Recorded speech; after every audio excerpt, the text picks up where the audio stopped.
Violence committed against individuals because of their race, religion, national origin, gender identity, or sexual orientation remains a serious problem in America. In the nearly 20 years since the 1990 enactment of the Hate Crime Statistics Act, the number of hate crimes reported has consistently ranged from around 30,000 or more annually, or more than one hate crime every 15 minutes of every single hour of every single day in every single year, year in and year out. These facts almost certainly understate the true numbers of hate crimes committed because victims may be fearful of authorities and thus may not report these crimes, or local authorities do not accurately report these violent incidents as hate crimes and thus fail to report them to the federal government. All Americans have a stake in reducing hate crimes. These crimes are intended to intimidate not only the individual victim, but all members of the victim's community, but even members of other communities historically victimized by hate. By making these victims and communities fearful, angry, and suspicious of other groups and of the authorities who are charged with protecting them, these incidents fragment and isolate our communities, tearing apart the interwoven fabric of American society. Eliminating prejudice requires that Americans develop respect for cultural differences and establish dialogue across racial, ethnic, cultural, and religious boundaries. Education, awareness, and an acceptance of group differences are the cornerstones of a long-term solution to prejudice, discrimination, and bigotry. Hate crime laws and effective responses to hate violence by public officials and law enforcement authorities can play an essential role in deterring and preventing these crimes, creating a healthier and stronger society for all Americans.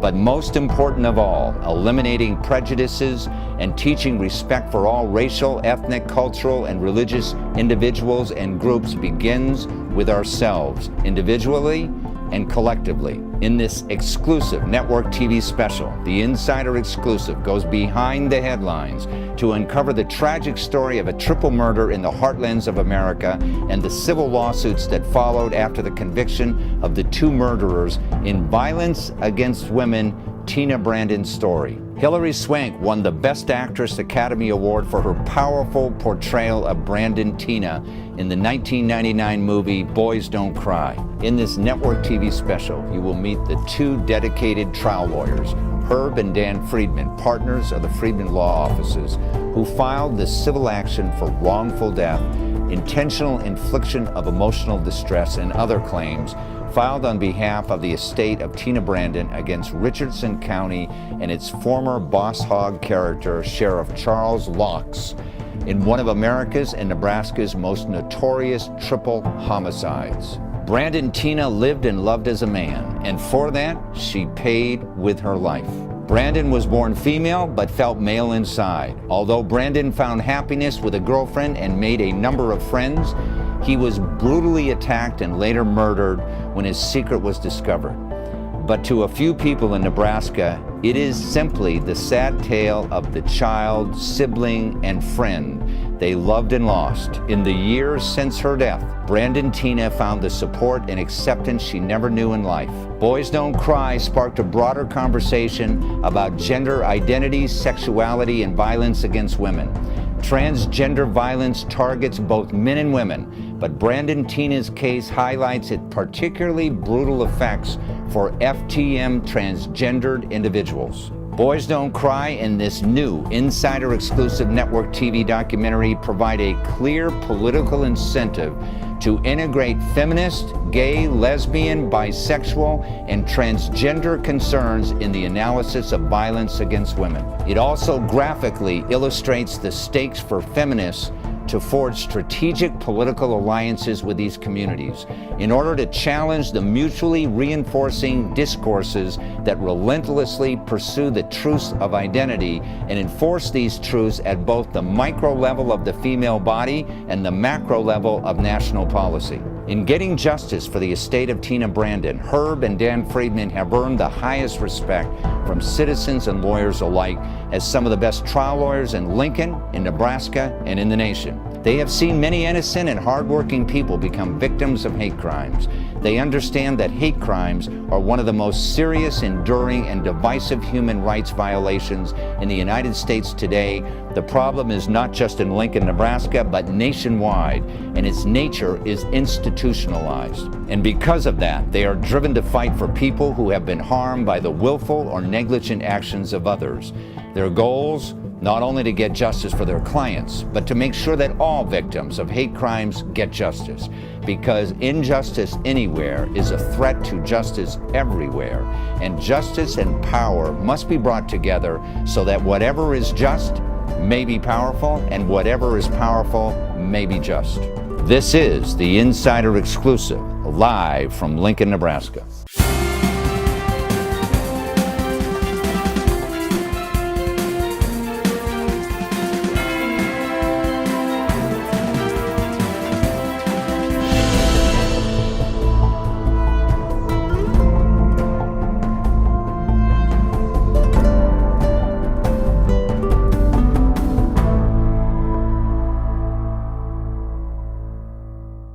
It is my great pleasure today to introduce Herb and Dan Friedman to the show. Welcome to the show, guys. Hello.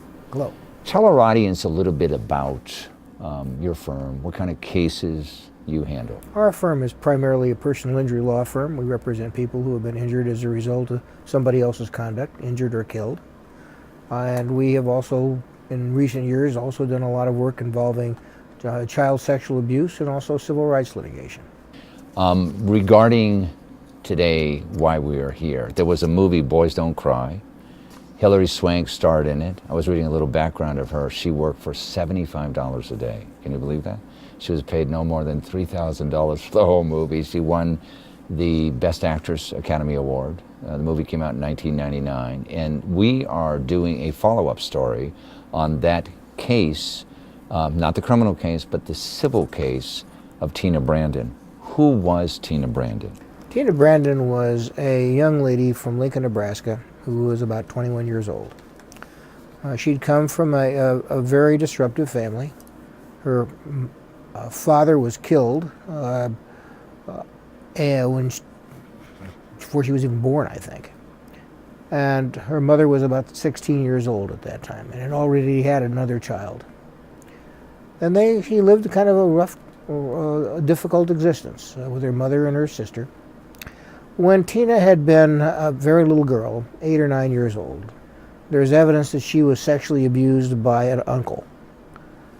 And that had a significant impact on her life. Ultimately, Teena developed what's called a transsexual ideation. Now, we don't know whether the rape had anything to do with it or not, but suffice it to say that Teena did not want to be a woman. She wanted to be a male. And she began dressing as a male, dating women, and lived the life of a female for a period of time. Right. And this was in the late 80s, early 90s, correct? What happened? Well, Teena hooked up with some young people down in Falls City, Nebraska. Teena actually came from Lincoln. Falls City is a community about 80 miles southeast of Lincoln. Posing as a male. She posed as a male, Yeah. and she changed her name from Teena Brandon to Brandon Teena, but still had a driver's license of Teena Brandon. While she was down there, and she was only down there for a month, she began running around with a crowd of kids. Included in that crowd was a man by the name of Lauder and a man by the name of Nissen, two young guys, Yeah. both of whom were ex-convicts, both violent people. Someplace along the line, they discovered that Brandon Teena was in fact Teena Brandon. And on Christmas Eve, Teena was taken out and raped by these two men. Beat up, too. She was beat up, and she was taken back to the home of Mr. Nissen, placed in the bathroom, Yeah. locked in there, and she broke out and ran barefoot through the stove Yeah. to a friend's house about 6 blocks away. Battered and beat. Immediately they called the police. They did a rape kit on her, and she was taken to the hospital. And subsequently she ended up in the hands of a man by the name of Charles Locks, who was the sheriff of Richardson County, Nebraska. Right. And she told the sheriff what happened. She told the sheriff what happened. Basically, he didn't believe her. He treated her disrespectfully. And he didn't do what he should have done, is gone out and arrested the men that had assaulted Teena, right? Well, actually, he knew these guys. He knew they were ex-cons, and he knew they were violent. Yeah. And he saw this girl had been beaten up. Sure, that's exactly what he should have done. Mm-hmm. And because he didn't do that, it allowed them to learn of the fact that she had reported this rape and this assault. Well, he called them in. Yeah. And they murdered her. On New Year's Eve. Yeah. Subsequently, they were convicted. They murdered 2 other people, too. They murdered 2 other people, a total of 3. They were convicted. Now, where you enter the case, because you had a civil suit on behalf of the estate of Teena Brandon, correct? We were brought Tell our in, audience a little bit about what that was all about and what happened. Well, we were brought in to handle the civil litigation. Yeah. Because there is a civil case based on the fact of what? Well, there were 2 civil cases. Mm-hmm. There was a federal case that was filed under Section 1983 of the Civil Rights Act, which was basically a civil rights act against the sheriff. Yes. That was dismissed by the local district court and also affirmed by the 8th Circuit Court of Appeals. Then there was a case filed under the Nebraska Tort Claims Act, simply for simple negligence. And that case proceeded to the Nebraska Supreme Court. Originally it was dismissed. It went back to the Nebraska Supreme Court. They reversed it and sent it back for trial. We tried the case and got an award. The award was not very good. Yeah. And it went back to the Nebraska Supreme Court, and they sent it back for yet an additional trial, and went back for a 3rd time. Mm-hmm. So we followed that case for 3 appeals. Yeah. What amazed me was that this particular case, you were doing this on your own dime. Nobody was paying you to do this. No. But you felt justice should happen here, right? That's right. We felt that this was a significant case and that this family had really been mistreated. And the litigation took, what, how many years? 4 or 5. 4 or 5 years. And initially it wasn't receptive by any of the courts, but eventually you got some sort of justice, correct? I think the last appeal came up sometime in the early 2000s. Yeah. Let's talk about hate crimes in general, because you hear a lot about them. A lot of people don't know what a hate crime is. What is a hate crime? Well, a hate crime is basically when someone is injured or murdered, not only because they're an individual, because that they belong to a certain class of people, certain race, certain sexual identification, hatred of the person more than just the personal hatred. How often do hate crimes occur? More often than they should. And why do they occur? People are very prejudiced and they're very uneducated. This originally was filed as a civil rights case, in essence, even though under the state law it was, I forgot the name of the term, it is in essence a civil rights case, right? Well, it wasn't a civil rights case when it got to the state court. Yeah, but I mean, in federal court it would have been a civil rights case. It was a civil rights case. Because it was a violation of Teena Brandon's civil rights.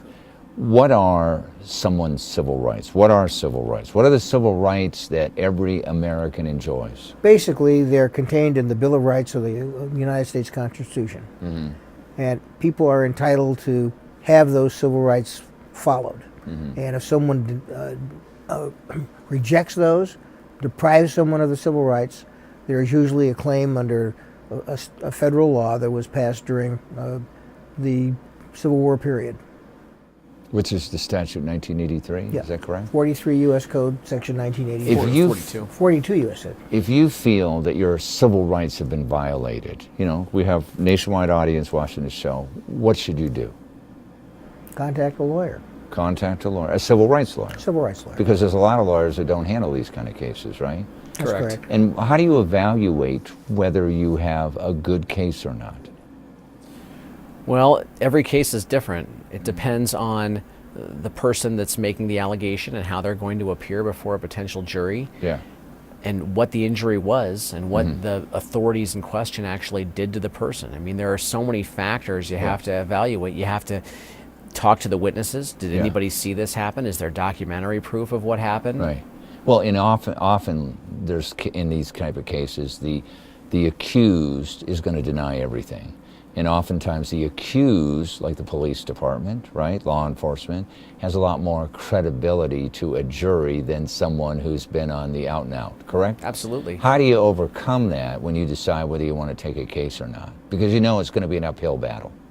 Well, you got to have some corroborating evidence, Mm-hmm. something that corroborates what the injured person is saying happened. Mm-hmm. And you got to have a person that you got a shot at persuading a jury to believe. Mm-hmm.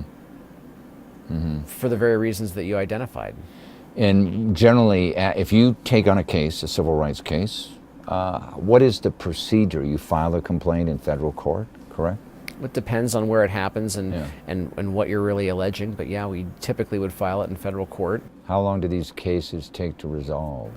In federal court, you can get a trial date typically within a year of filing the case, but the appeal could last 18 months to 2 years after the trial happens, and depending on the appeal, it could last even longer if there's a new trial that's ordered. Do you find in cases like this, because I know you handle a lot of different cases, do you find that settlement offers come forth in civil rights cases, or do you generally take them all the way to trial? Depends on the case. But frequently, civil rights cases are tried. They're Law trial. enforcement officers usually don't like to admit that they've done anything wrong. And oftentimes, even if you get a favorable verdict, it's appealed, and you have another long process, right? That's correct. These cases take a long time, and they're very expensive to put on. What do you think the lesson to be learned from the civil rights case that you filed on behalf of Teena Brandon is to all Americans? They should stand up and be heard. People should not lay down and do what the law enforcement thinks that they ought to do. They have rights, and they should stand up for those rights. Do you know if there's any changes? I know the sheriff that was the sheriff at the time is no longer in office. He was voted out of office. Yeah. Do you know if the department implemented any new changes about the way they handled cases like this? No, actually, I think in that particular situation, every law enforcement officer that was involved in it testified on behalf of Teena Brandon. They all thought that what he did fell way below the standard of care. Really? Good. And the Nebraska Supreme Court finally made a ruling that this was outrageous conduct. Yeah.